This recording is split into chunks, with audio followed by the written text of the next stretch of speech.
Fala galera, tudo bem? Primeiramente eu gostaria de agradecer a todos aqueles que assistiram ao vídeo, se inscreveram no nosso canal, deram o seu like e deixaram seus comentários. E justamente foi muito dos comentários que me fez gravar esse tutorialzinho aqui que a gente vai fazer agora, tá? Que é sobre pós-produção. Muita gente me pergunta: Ricardo, e você faz muita pós-produção? O que você faz? Então é o seguinte, eu tento sempre finalizar as minhas imagens no próprio 3D Max, tá? No próprio Frame Buffer. Mas às vezes há um controle de um estourado ou algum detalhe que a gente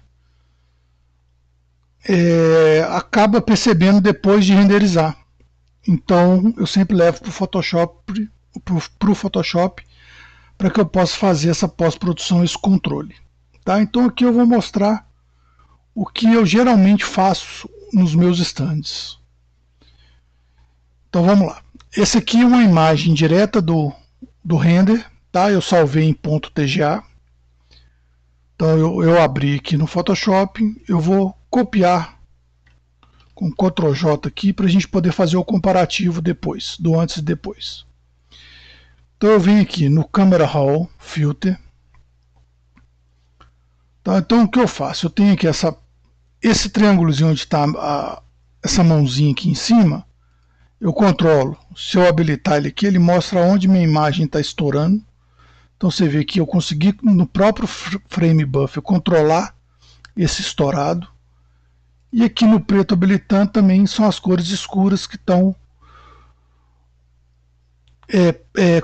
como é que eu posso explicar? Preta demais, né? Então a gente também controla. Pelo visto não tem quase nada estourando na minha imagem. Então vamos lá, eu aqui gosto um pouco às vezes de mexer nessa temperatura. Se tiver um pouco amarelada, se tiver um pouco azulada, eu mexo aqui um pouco. Então eu vou mexer aqui, ó, vou colocar um -3 aqui. É sutil, tá vendo? Essas duas setinhas aqui mostram o antes e o depois. Então você tá vendo? É detalhe sutil que eu trabalho nessa imagem final. Aqui eu mexo um pouco nessa claridade, ele dá uma marcação melhor, e aqui também. Aqui estourou um pouco, tá vendo? Se a gente pode ver aqui no balcão que um pouco estourou, o que a gente pode fazer? Aqui no highlight a gente pode colocar um valor negativo. Sempre que eu coloco um valor negativo, eu vou tirando, olha lá, tá estourando e eu vou tirando, ó.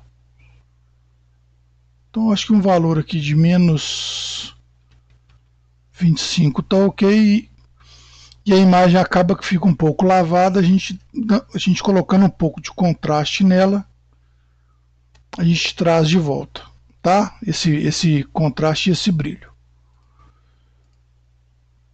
Vamos ver como é que ficou aqui, ó, o antes e o depois.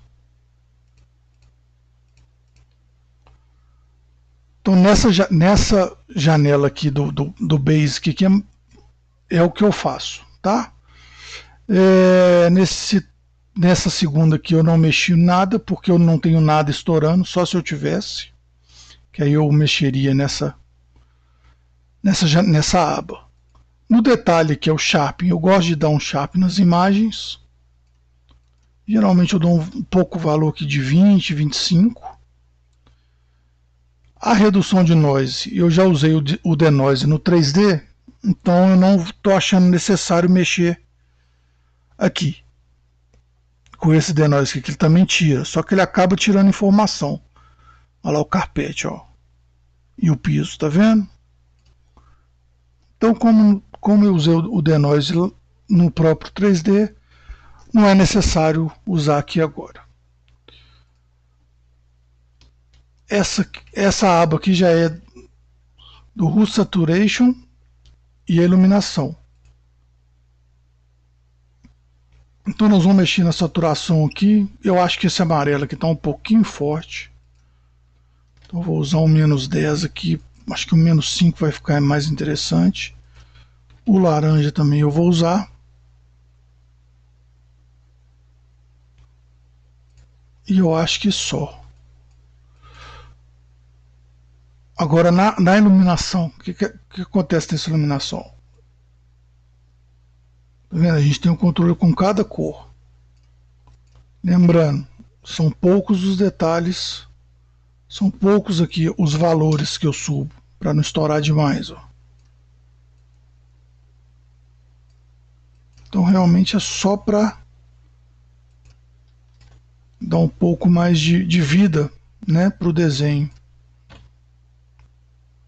Vamos ver aqui um antes e depois.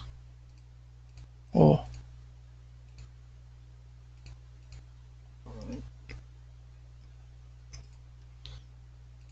Nessa outra aba aqui são as cores das sombras, tá vendo? Geralmente a sombra eu gosto dela um pouco mais azulada. Então eu ponho aqui um valor mais azul e venho aqui na saturação. Se eu pôr demais, olha. Então o valor aqui é pouco, 3 mais ou menos, já faz uma diferença. E esse highlight que eu gosto da cor mais amarelada. Que eu também posso colocar um 5, por exemplo. E nessa aba aqui, ó, a gente dá um contraste também, ó. Eu particularmente gosto das imagens bem contrastadas, tá? Então, bem, é isso que eu faço nas minhas imagens.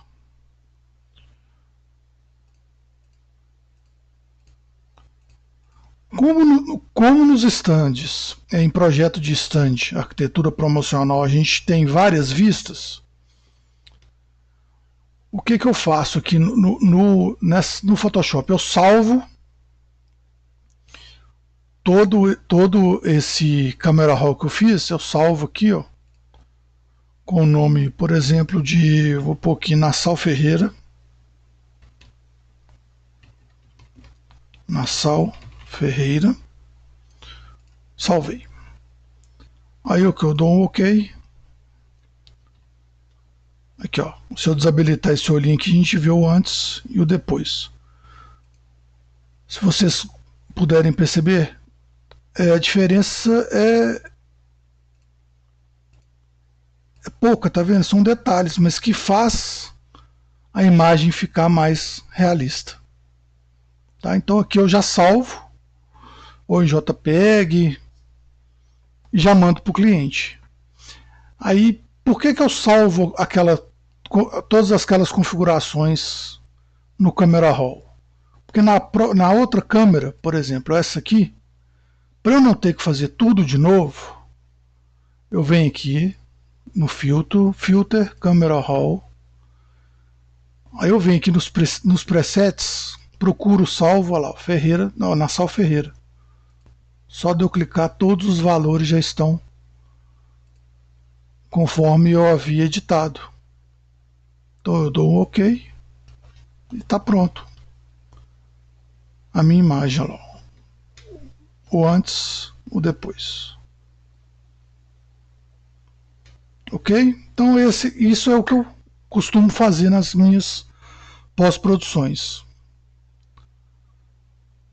Espero que vocês tenham gostado. Dá um joinha e futuramente vem mais tutorial aí. Agradeço. Um grande abraço.